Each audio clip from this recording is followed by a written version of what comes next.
Hello from Bali. This is a podcast pigeon office where we do discuss awesome skills of troubleshooters. Watch, listen, and check the description below for the details. Let's talk about Mathcad and let's start with the details. Mathcad is a very useful program which could be used for mathematical modeling. When I was in institute on the third course, suddenly we found this program and we were just so fascinated by it because it could create any equation, any graphics, any tables, almost from several keyboard pressed key pressed on the keyboard, and it was so easy to create, so easy to put them on one sheet and then print and show to the teacher. And this was a love from the very first view.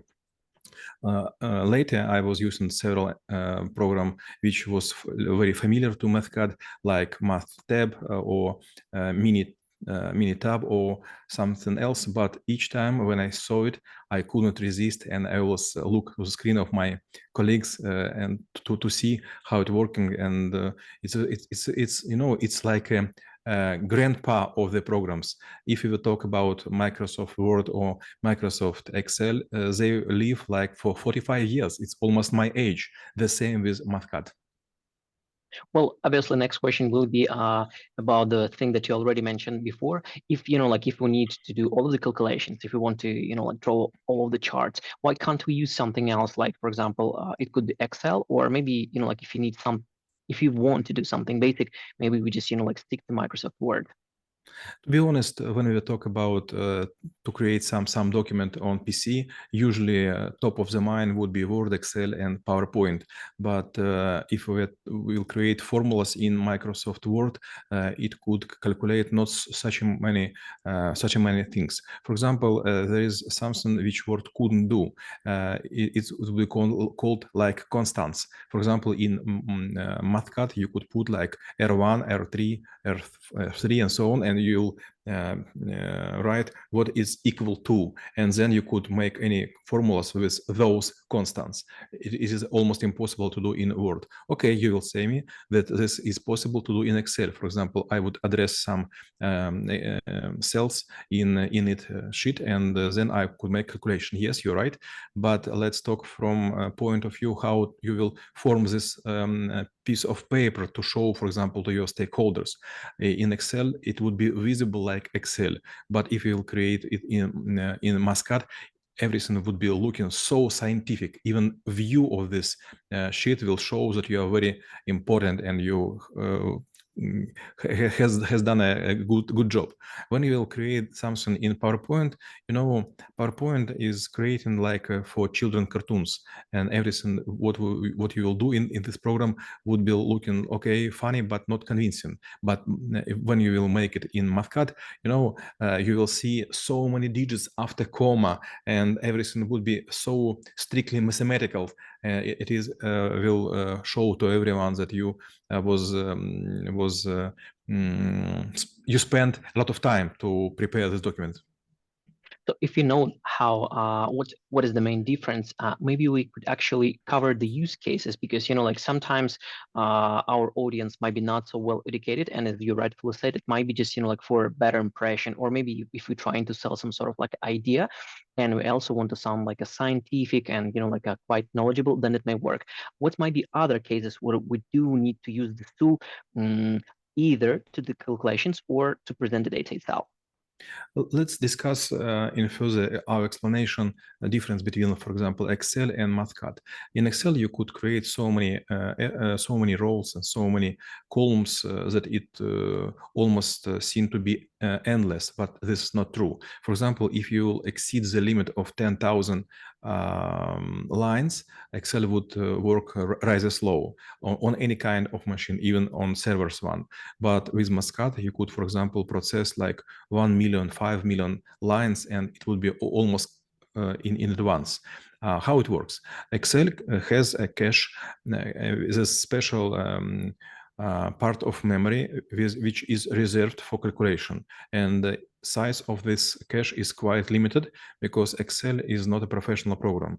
But when you work with Mathcad as, for example, SQL by itself and some other programs will use all the existing memory. So you could upload as many documents with different tables as so many as you like. So it would make some time to take it in this memory, but after all these operations with this part of memory would be like a momentum.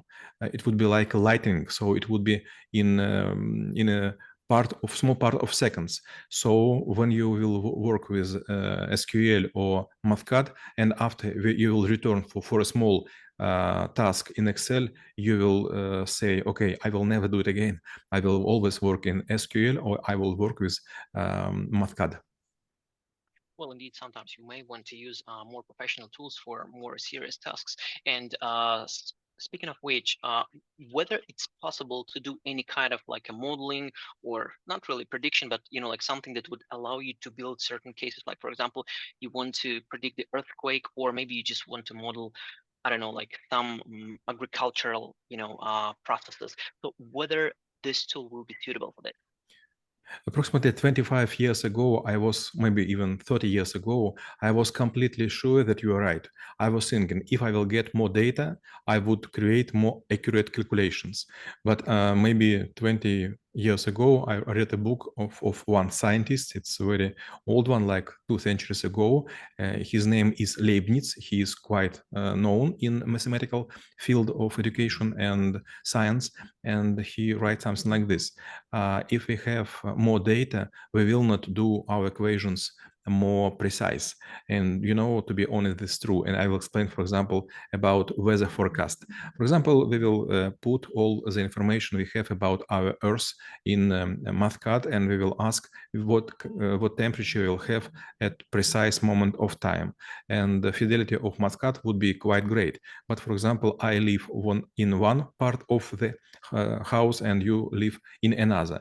And between our flats, for example, 100 meters, it could be that I have a heavy rain under my window and you will have a sunshine. So this is not about math. This is about how weather create these boundaries between good and bad zones. And for example, about earthquake, up to now, we don't know exactly what kind of data should we collect. For example, it was time when you was in Singapore and suddenly I read in newspapers that there was earthquake. And first my thinking it was about you. Are you alive? Because I remember this, exactly maybe it was 2006 and when it was tsunami on Bali.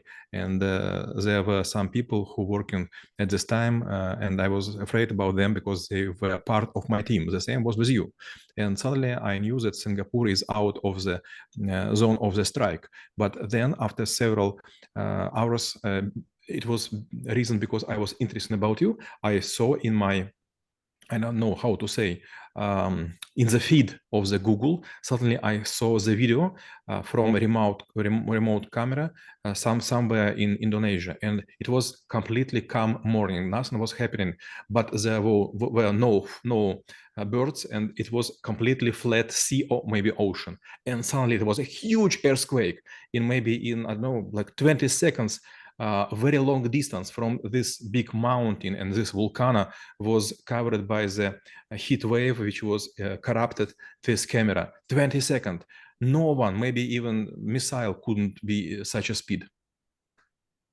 And when we switch to another part of the usage of the tool, it's actually the data set, like the data that we may want to feed to the tool, whether it's suitable for this and what kind of data it could process, and whether, there are certain limitations, because as you rightfully said, like, for example, in Excel, obviously there are limitations, while let's say when we speak about Microsoft SQL or any other databases, technically you're limited by your memory and the power and the computation power of the tool that you use. So what are the limitations here and the possibilities as well?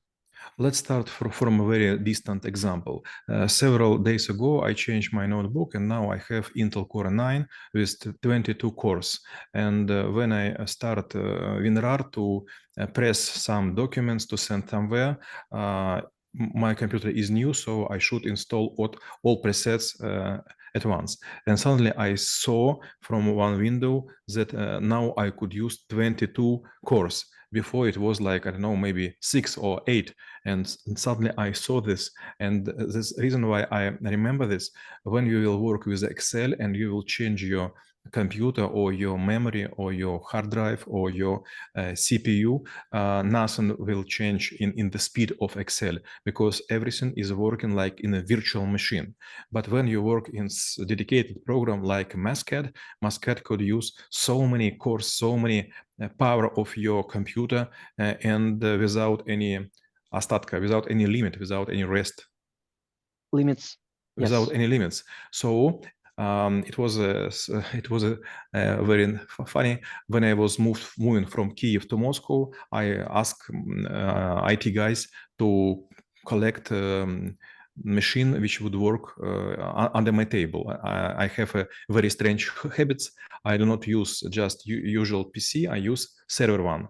So it is heavy, it is noisy, and so on. And they create a heaviest server they could. And when I came and I started to press some macros, everything was so slow. And I was a bit angry, and I asked them to do something.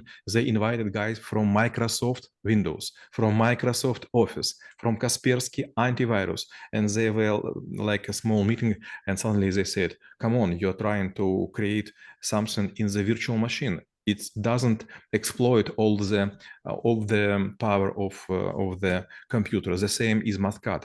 For example, if you have new CPU or you have new memory, Mathcad would work quite faster. So you couldn't spin up Excel, you couldn't speed up other programs, but just mathematical ones. Well, I do believe sometimes when something works under a hypervisor or maybe like a supervisor, it actually could be quite limited. Then my last question will be how knowing about Mathcad could help to make this world a better place. Maxim, I don't know, would you believe me? Probably you would, but if you will create some formulas in Excel, they could have not just errors. If you work with the sheet for a long time, you could sometimes mix or switch some cells, and you will have wrong result, but you will not know, because Excel is not created to visual mathematical exercises. But in Mathcad, there are no cells. You just see it is looking like you write by your pencil these formulas, so nothing could change. That's first. Second, when you work with Mathcad, you could sometimes put very severe limit for точности, to precisely. Precision. To precision. This is not accessible by Excel. When you will work with quite small or quite big digits, it would convert it in exponential form. So you have after comma just one sign, but sometimes you need after comma like 9 signs, and so on.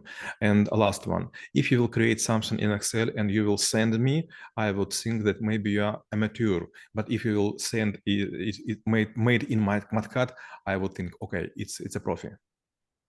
And we review the skill of Mathcad and how it could be helpful for you. Stay in peace.